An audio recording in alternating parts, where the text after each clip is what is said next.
तो रिसेंटली मैंने नेटफ्लिक्स पे रिलीज हुई अवतार द लास्ट एयरबेंडर की सीरीज देखी और आई थिंक आप सबको पता लग गया होना है कि ये निकलोडियन पे जो पहले हमारे कार्टून लगा करते थे अवतार द लास्ट एयरबेंडर, उसकी एक लाइव एक्शन अडेप्टेशन बनाई है नेटफ्लिक्स ने। और इसके बारे में हाँ, मैं आपको पहले से कहता हूँ कि पुराने वाले जो कार्टून थे वो मैंने पूरे नहीं देखे, पर मुझे याद है, मुझे हाईलाइट्स मेन टॉपिक्स याद है, जिसकी बेस के ऊपर मैं अपना ये रिव्यू दूंगा और आपको ये बताऊंगा कि इसमें और वो कार्टून में क्या इतनी स्पेशलिटीज हैं, क्या ये सारी चीजें आपस में मैच करती हैं। और इसके बाद एक और चीज कि हमें इस सीरीज में और निकलोडियन वाली सीरीज में क्या ऐसी सेम चीजें देखने को मिलती है, यानी कि कैरेक्टर डेवलपमेंट, यूनिवर्स को और ज्यादा एक्सप्लोर करना, इनकी जो पावर्स दिखाई गई थी उनकी मिस्ट्रीज को एक्सप्लोर करना। तो अपनी इस वीडियो में मैं इन सारी चीजों पर बात करूंगा, इस सीरीज का रिव्यू दूंगा और सबसे बड़ी बात आपको मैं ये बताऊंगा कि क्या वाकई में आपको अपना टाइम इस सीरीज पे देना चाहिए या नहीं। पर इससे पहले हेलो गाइज, मैं हूं एमजेड और आप देख रहे हैं एमजेड निफेलिक। तो अब सबसे पहले मैं आपको स्टोरी का बताऊं तो स्टोरी एक ऐसी वर्ल्ड में टेक प्लेस करती है जहां पर 4 एलिमेंट्स की पावर्स हैं, यानी कि फायर, वाटर, एयर और अर्थ बेंडिंग की पावर्स को कंट्रोल किया जाता है। यानी कि अलग अलग कबीलों में तकसीम हुए हैं। फायर बेंडर्स की अलग सोसाइटी है, एयर बेंडर्स, अर्थ बेंडर्स और इसी तरह वाटर बेंडर्स। और इन सारे लोगों के अंदर एक ऐसे शख्स को चूज किया जाता है जिसे अवतार कहा जाता है और वो मास्टर ऑफ ऑल एलिमेंट्स होता है। वो इन सारी चीजों को कंट्रोल करना जानता है। वो इन सारी पावर्स की वजह से वर्ल्ड में बैलेंस मेंटेन रखने का काम करता है ताकि कोई भी सोसाइटी, कोई भी पावर किसी दूसरे के ऊपर टेक ओवर ना हो जाए। पर यहाँ पर ही जो फायर बेंडर्स होते हैं जो वर्ल्ड को आहिस्ता आहिस्ता करके टेक ओवर करने लगते हैं, और जो अवतार होता है वो 100 ईयर्स के लिए मिसिंग हो जाता है। और वो क्यों होता है, किस तरह, क्या वो अपनी रिस्पॉन्सिबिलिटीज को फिर निभा पाएगा, ये जानने के लिए आपको ये सीरीज देखनी होगी। तो चलो यहाँ पर ही मैं अपनी इस वीडियो का सबसे मेन पॉइंट डिस्कस करता हूँ कि हाँ, अवतार की जो सीरीज है वो उन लोगों के लिए खास तौर पर जो पुराने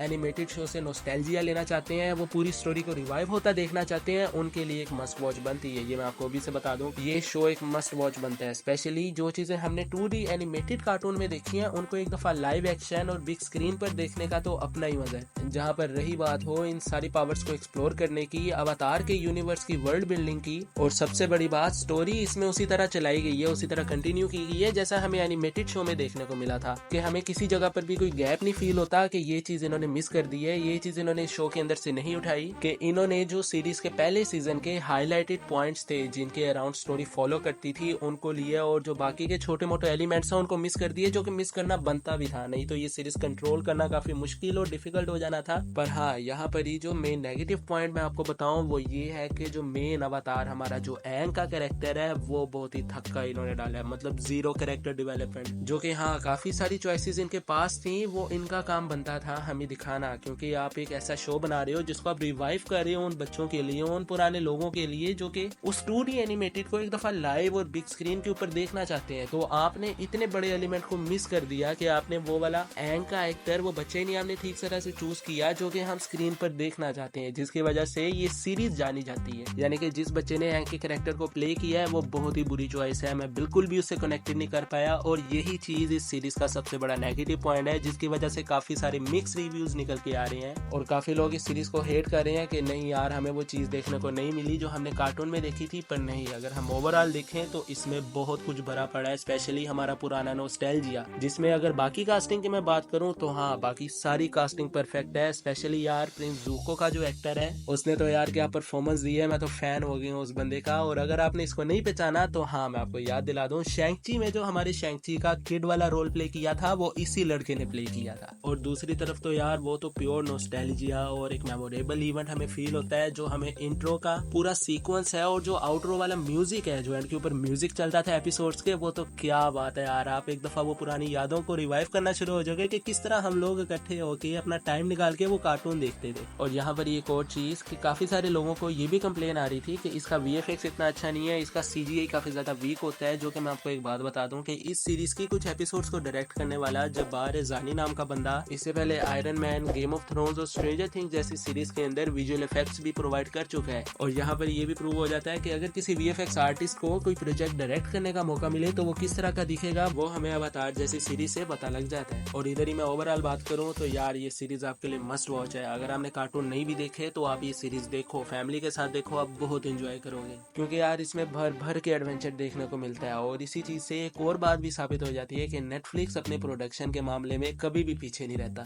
और जो हमारा मेन एंग का कैरेक्टर है, मेन अवतार है, वो मैं आपको अभी से कहता हूँ, आपने बेशक कार्टून देखे हो या ना देखे हो, आपको पता लग जाएगा कि इसकी कैरेक्टर डेवलपमेंट बहुत गंदी है। ये बहुत गंदी चॉइस थी नेटफ्लिक्स के लिए। और इसे कुछ लोग वन पीस जैसी सीरीज से भी कंपेयर कर रहे हैं, तो हाँ, उनके लिए फाइनली मैं एक और बात बता दूं कि व्यूवरशिप के मामले में अवतार ने वन पीस को पीछे छोड़ दिया और इसी वजह से नेटफ्लिक्स ने इसके सीजन 2 और 3 की भी ऑफिशियली अनाउंसमेंट कर दी है। तो गाइस ये था मेरा अवतार द लास्ट एयरबेंडर जैसे सीरीज को लेके रिव्यू। आपने ये सीरीज देखी या मेरी वीडियो के बारे में क्या थॉट्स क्या ओपिनियन रखते हो मुझे कमेंट से जरूर बताना। I respect everyone. और आपको अगर ये वीडियो पसंद आई हो वीडियो को लाइक करना, चैनल पे नए हो तो सब्सक्राइब जरूर कर देना। मैं मिलूंगा आपसे अपनी अगली वीडियो में किसी नई मूवी या सीरीज पे बात करते हुए। So till then be सिनेफेलिक।